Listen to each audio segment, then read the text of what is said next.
পৃথিবীর থেকে অনেক দূরে সৌরমণ্ডলে অবস্থিত চাঁদ নামক উপগ্রহে একটি হোটেল খুলেছিল এক ডাইনি, আর নাম দিয়েছিল চাঁদের বুকে প্রথম ডাইনির হোটেল। ডাইনি সহকারী ছিল মামদো, গেছো আর বুড়ো ভূত। ওরে মামদো, 21 নম্বর টেবিলে গোটা বাঘটা দে। এই গেছো, এই 18 নম্বরে রোস্টেড বাচ্চাটা দে আগে। বুড়ো, তুমি মাথা দিয়ে মানুষের 1 প্লেট বিরিয়ানি দাও এলিয়েন দাদাকে। উফ, তাড়াতাড়ি করো।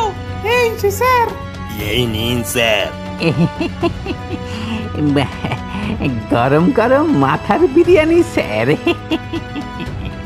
দোকানে যেমন ভূতেদের ভিড় লেগেই থাকতো, তেমন ভিড় জমা হতো ডান্স ফ্লোরে। সমস্ত কঙ্কাল বিভিন্ন এলিয়েনরা নাচতো, আবার কেউ ভালো নাচলে তার উপর টাকাও ছেটানো হতো। ব্যবসাটা ভালোই বার করেছি। উফ, 2 হাত ভরে শুধু ইনকাম। এই পুরো চাঁদে শুধু ডাইনির হোটেল, ডাইনির। এমন ভাবে আর কয়েকদিন চললেই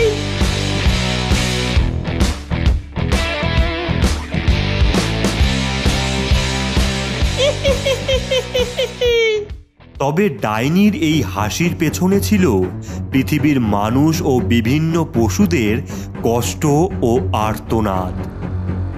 কারণ এই হোটেলের রান্নাঘরে চলছিল মানুষ ও পশুদের নির্মম হত্যালীলা। ওরে একেবারে ফেলে দেবো, যন্ত্রণা হবে না। তোকে ফেললে এই বিরিয়ানি টেস্টি হয়ে যাবে। ছেড়ে দাও, ছেড়ে দাও, ছেড়ে দাও, আমাদের ছেড়ে দাও। এই যা। ইয়া ইয়া, উফ, প্রতিদিন এই মানুষ কাটতে কাটতে আমার গা দিয়ে কেমন মানুষের গন্ধ বের হয়। ইস, আর আমি যে বাঘ কেটেই যাই সেটা একবার বল মামদো। এই বুড়ো, এই বিরিয়ানি হলে বাঘের রোস্টটা করিস, বুঝলি? এমন সময় একটা বড় ইউএফও আসে ডাইনির হোটেলের সামনে, আর তার মধ্যে থেকে বের হয় এলিয়েন জগতের রাজা ও রানী। তাদের দেখেই ডাইনি বলে, ওরে বাবা, আজ তো স্পেশাল খাবার বানাতে হবে। এই মামদো, গেছো, তাড়াতাড়ি পৃথিবীতে যা রে বাবা, বাজারটা করে নিয়ে আয়। আচ্ছা, আমরা যাচ্ছি। এরপর মামদো আর গেছো মিলে ইউএফও করে পৃথিবীর উদ্দেশ্যে রওনা দেয়। কিছুক্ষণ পরেই পৃথিবীর বুকে একটি ফাঁকা স্থান দেখে তারা দাঁড়ায়, আর ইউএফও থেকে বেরিয়ে একদিকে মামদো আর একদিকে গেছো চলে যায়। কোথায় পালাবি? আমার বন্দুকের গুলি তোদের সব কটাকে মারবে।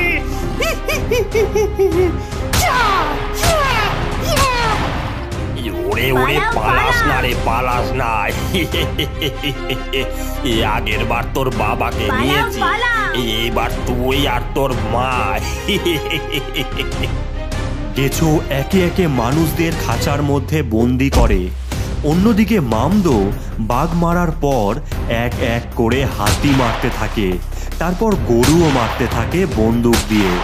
এরপর সমস্ত পশুকে খাঁচায় বন্দি করে তারা ইউএফওর সামনে যায়, আর আলো বরাবর ওপরে উঠে যেতে থাকে। বাজার করা শেষ হলো।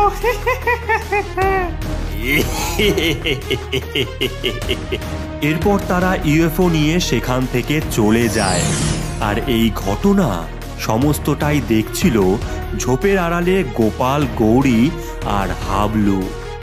ভাই, বুঝতে পারলি তাহলে কেন গ্রাম থেকে মানুষ আর পশু উধাও হয়ে যাচ্ছে? হ্যাঁ দিদি, আমাদের এক্ষুনি গিয়ে দাদুকে বলতে হবে। আর দেখতে হবে ইউএফওটা কোথায় যাচ্ছে। হ্যাঁ, তাড়াতাড়ি চল। দাদু দাদু, ইউএফও ইউএফও। ওরে আস্তে আস্তে, হাঁপাস না রে বাবা, হাঁপাস না। এ কোথায় ইউএফও? আমাদের গ্রাম থেকে সব মানুষ আর পশু নিয়ে যাচ্ছে ইউএফও করে। এক্ষুনি আমরা দেখে আসলাম। কি বলছিস কি তুই? হ্যাঁ দাদু। তোরা আমার সাথে ছাদে চল এক্ষুনি। দাদু ছাদে গিয়ে টেলিস্কোপে চোখ রাখতেই দেখতে পায় সেই ইউএফওকে।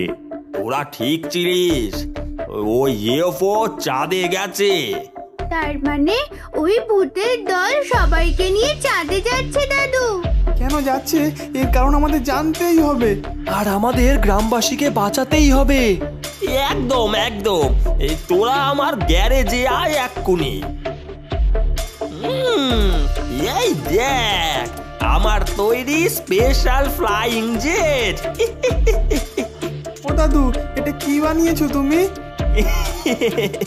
এই ওই সবে সময় নেই, এই তোরা চটপট করে এতে করে চাঁদের উদ্দেশ্যে রওনা দে আর কারণ সন্ধান করে ফিরে আয়, তারপর আমরা দেখাচ্ছি মজা। ওকে কমান্ডার। হাবলু, গোপাল আর গৌরী মিলে ফ্লাইং জেটে করে যেতে থাকে। কিছুক্ষণ পরেই তারা পৃথিবী থেকে বেরিয়ে মহাকাশে পৌঁছায়। দিদি, আমরা এখন মহাকাশে। হ্যাঁ ভাই, কি সুন্দর চারিদিক। এতদিন শুধু ভূগোল বইতেই পড়েছিলাম, গ্রহ উপগ্রহ, আজ সামনে থেকেই দেখছি। হ্যাঁ রে হাবলু, ওই দেখ চাঁদ। হ্যাঁ চল, স্পিড বাড়াই। এরপর তারা চাঁদের মাটিতে ল্যান্ড করলো আর জেট থেকে বেরোতেই দেখলো ডাইনির হোটেল। এ দিদি, ভূতেরা তো হোটেল খুলেছে। হ্যাঁ ওই দেখ, এলিয়েনরাও খাচ্ছে সবকিছু। কিন্তু কিন্তু কিন্তু কি রে গৌরী?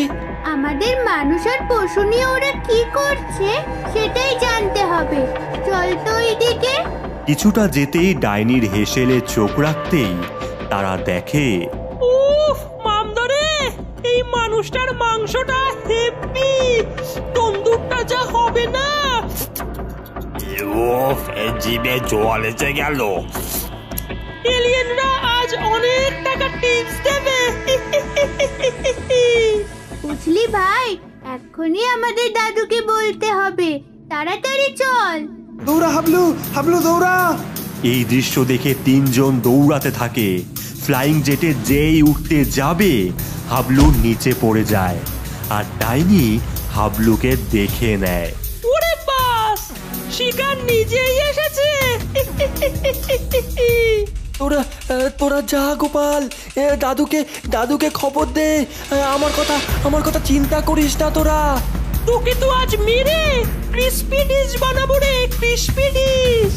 এই মামদ গেছো, বাকি দুটোকে ধর যা। গোপাল আর গৌরী জেট নিয়ে পালাতে থাকে আর পেছনে তাড়া করে মামদো আর গেছো। মামদোরা গুলি মারে কিন্তু গোপালেরা কোনো মতন বেঁচে যায়। এরপর তারা চকমা দিয়ে মহাকাশ পেরিয়ে পৃথিবীতে প্রবেশ করেই জেট থেকে নেমে দাদুকে সমস্ত ঘটে যাওয়া ঘটনা ব্যক্ত করে।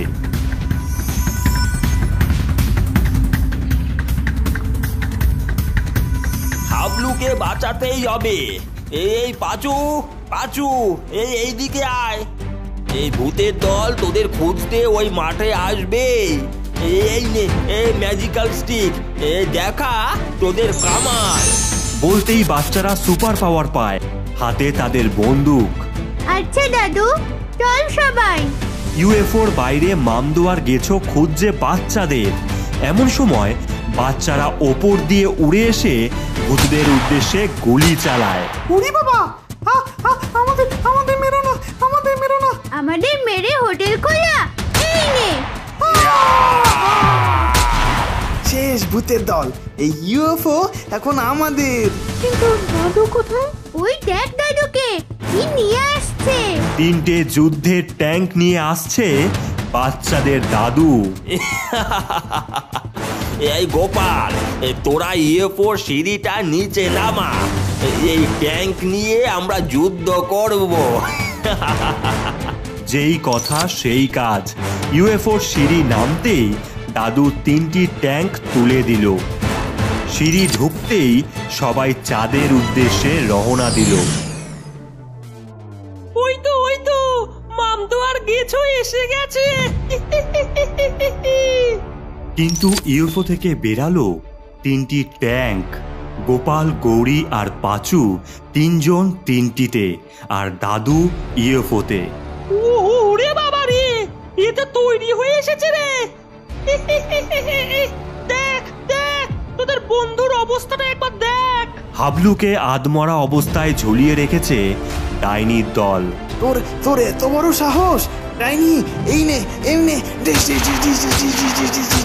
কঙ্কালের দল ছিটকে পড়ে। তবে রে, এলিয়েনের দল এটা। এলিয়েনের দল ইউএফও করে গুলি চালাতে থাকে গোপালের উদ্দেশ্যে। পাঁচু, দিদি, তোরা মার মার! এই রে ডাইনি, মার এবার। ডাইনি, তুই এবার শেষ। গোপাল, গৌরী, পাঁচু আর দাদু সবাই গুলি মারায়। এলিয়েন আর ডাইনি মারা যায়। এরপর সবাই মিলে হাবলুকে নিচে নামায় আর বলে, জয় হাবলুর জয়, জয় হাবলুর জয়। এমন সময় গোপাল পকেটে আনা ভারতের পতাকা চাঁদের মাটিতে পুঁতে দেয় আর বলে, বন্ধুরা, দুষ্টুদের হাত থেকে আমাদের দেশকে বাঁচাতে হবে। জয় হিন্দ, বন্দে মাতরম, টাটা।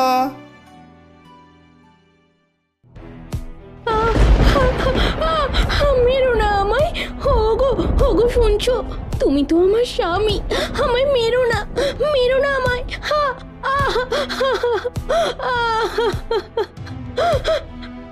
ঢং!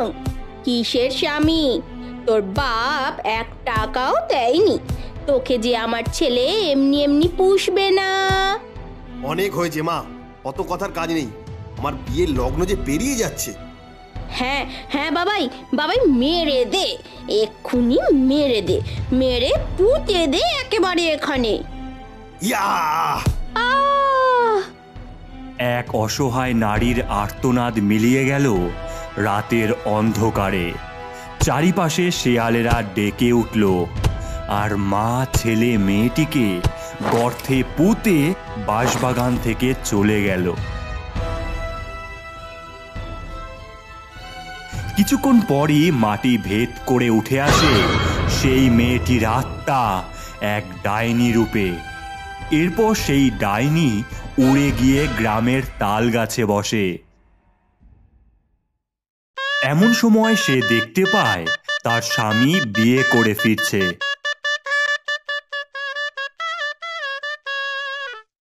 ও মা, কি সুন্দর আমার বৌমার মুখটা, পুরো লক্ষ্মী ঠাকুর।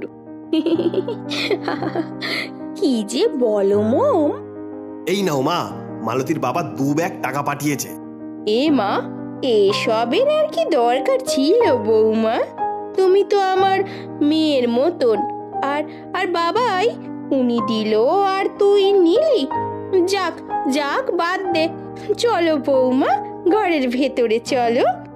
হ্যাঁ চলো মালতী। এই সমস্ত কিছুই ডালে বসে দেখছিল ডাইনি। মালতী সুজন ঘরে যেতেই মালতী বলে, এটাই বুঝি আমাদের ঘর? হ্যাঁ মালতী, এইখানেই আমি আর তুমি থাকবো যে। ইস, এমা, এটা ঘর? তুমি যে বলেছিলে রাজপ্রাসাদের মতো বাড়ি তোমার, এই তোমার রাজপ্রাসাদ? ঠক, বদমাশ। ওগো চুপ করো, চিল্লিও না। এইখানে তোমার কোনো অসুবিধা হবে না। দেখো, আমি তোমার সব আবদার পূরণ করব। ড্যাডি, ড্যাডি, তুমি আমায় কোথায় ফেলে দিয়ে গেলে গো? এই ঘরে তো একটা এসিও নেই। আমার যে কি হবে ড্যাডি? পরের দিন সকালে বাবাইয়ের মা বলেন, বৌমা, ও বৌমা। কি হয়েছে মম, ডাকছেন কেন? একটু চা করে আনো না, বড্ড মাথাটা ধরেছে। কি? আমি চা করব? আপনার মাথা ধরেছে, আপনি করে খান। আর আমি এইসব করতে পারবো না, আমায় বলবেন না। আমি আপনাদের বাড়িতে আছি, এটাই অনেক, যত সব। এই বলে মালতী সেখান থেকে চলে যায়। কিছুক্ষণ পর বাবাই বাড়ি ফেরে। বাবাইকে দেখতে পেয়ে মালতী বলে, এই শোনো, তোমার মমকে বলে দেবে আমায় যেন কোনো রকম কাজের কথা না বলে। আর তুমি আমায় 10,000 টাকা দাও তো। এত টাকা নিয়ে তুমি কি করবে? কি করব সেটা তোমায় বলতে যাব কেন? যাই হোক, পার্লারে যাব, টাকা দাও। কিন্তু এত টাকা যে আমার কাছে নেই। টাকা নেই মানে? বড় লোকের মেয়েকে বিয়ে করে নিয়ে এসেছো, ব্যাগ ভর্তি টাকা পেয়েছো, এখন আমার দায়িত্ব তোকেই নিতে হবে। ভিক্ষে করে হলেও আমার টাকা এনে দিবি। যা যা, বেরিয়ে যা, বেরিয়ে যা এখান থেকে। এরপর বাবাই বাড়ি থেকে বেরিয়ে যায়। রাত গভীর হলে মালতী প্রথমে বাবাইকে অজ্ঞান করে তারপর চুপি চুপি তার শাশুড়ির ঘরে গিয়ে তাকে অজ্ঞান করে সমস্ত সোনা টাকার ব্যাগ নিয়ে রাতের অন্ধকারে বাড়ি থেকে পালিয়ে যায়। মালতী জঙ্গলের মধ্যে যেই যাবে অমনি সেখানে আসে ডাইনি। কি ভেবেছিস রে মুখপুরি, কোথায় পালাবি? আমায় ছেড়ে দাও, আমায় ছেড়ে দাও, আমার ভুল হয়েছে। আমি আর মানুষদের ঠকিয়ে বিয়ে করে টাকা পয়সা নিয়ে পালাবো না, আমার ভুল হয়েছে। ডাইনি মালতীকে মেরে দেয়। মালতীর দেহ মাটিতে লুটিয়ে পড়ে।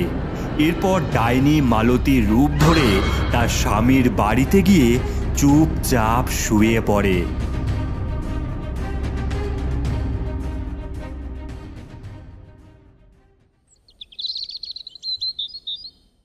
এ কি বৌমা, তুমি চা করলে? হ্যাঁ মম, আমি বানালাম আপনার জন্য। আপনি তো চা খেতে ভালোবাসেন তাই না? কিন্তু কোনো কিন্তু নয় মম, তুমি এখন থেকে শুধু আরাম করবে, আমি সব কাজ করে দেব।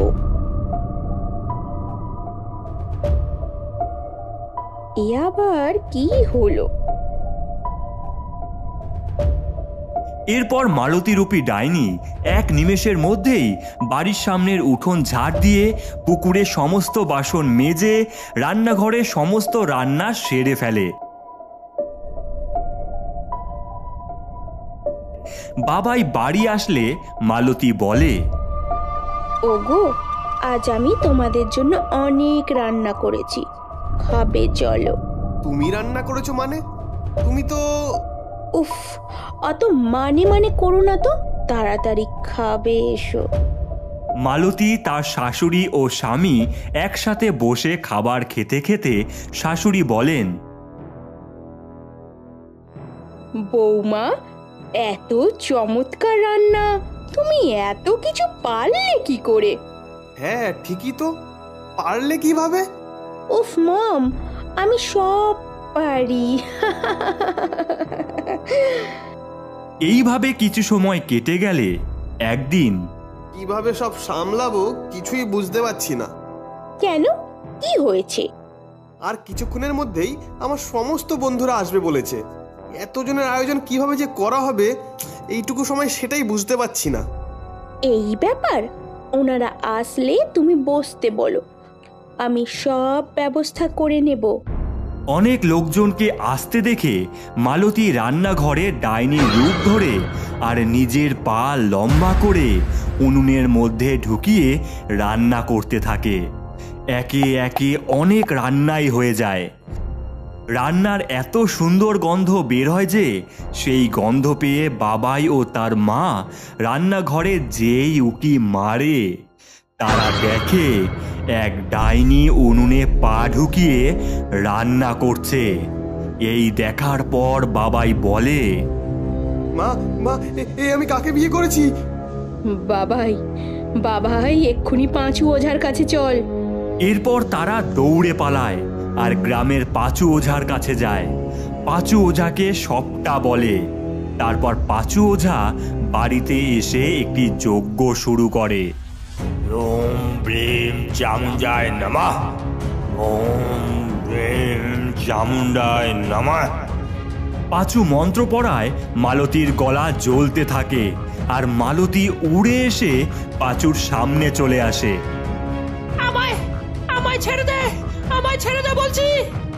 আগে বল তুই কে, আর এই শরীর কেন ধরেছিস? বলছি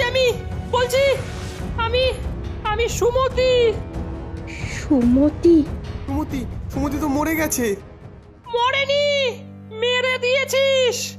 আমি সংসার করতে চেয়েছিলাম, একটা স্বামী চেয়েছিলাম, আর একটা মা চেয়েছিলাম। আমার বাবা টাকা দিতে পারিনি বলে আমায় মেরে দিলি তোরা। আর যেই মেয়েকে সম্পত্তির লোভে বিয়ে করলি সে তো নিজেই বিয়ের ব্যবসা করে রে। অর্থের লোভে মানুষ চিনলি না তোরা। ক্ষমা করে দে মা, আমায় ক্ষমা করে দে। আমি অনেক বড় ভুল করেছি। আমায় আমায় ক্ষমা করো সুমতি, আমায় ক্ষমা করো। কি চাস তুই? ক্ষমা তো আমি কবেই করে দিয়েছি রে। তবে তোরা তোদের ভুল বুঝলি। এবার এবার আমার মুক্তি হবে। আমি চলি, ভালো থাকিস তোরা।